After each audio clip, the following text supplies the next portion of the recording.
السلام علیکم ناظرین، میں ہوں آپ کا ہوسٹ رانا زوہیب اور اب دیکھ رہے ہیں رانا زوہیب آفیشل خبروں کے سلسلے کو آگے بڑھاتے ہیں۔ توبہ ٹیک سنگھ ریاستی اداروں کے خلاف بولنے کے الزام میں 3 مختلف شہریوں کی شکایات پر ٹی وی اینکر اور بلاگر عمران ریاض خان کے خلاف گوجرا میں ایک اور جھنگ میں 2 مقدمات درج کر لیے گئے۔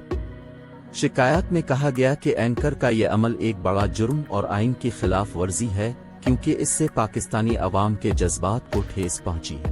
یکساں متن پر مشتمل ایف آئی آرز جمعرات کو جھنگ کی کوتوالی پولیس نے اقبال نگر محلہ کے سہیل اقبال کی شکایت پر، جھنگ کی صدر پولیس نے صوفی موڑ کے خالد محمود مک کی شکایت پر اور گوجرا صدر پولیس نے ان کی شکایت پر درج کی۔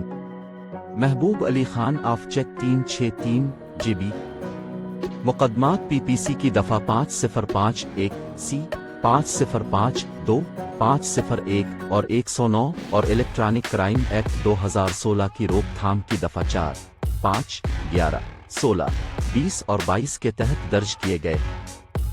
مظفر گڑھ چوک سرور شہید پولیس نے عمران ریاض کے خلاف ایک اور مقدمہ درج کر دیا۔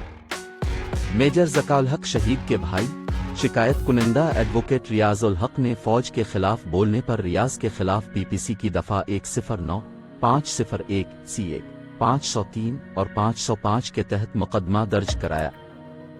مقدمہ اینٹی الیکٹرانک کرائم ایکٹ اور دیگر دفعات کے تحت درج کیا گیا۔ شکایت میں کہا گیا کہ عمران ریاض کے الزامات سے فوج کی شبیہ خراب ہوئی ہے۔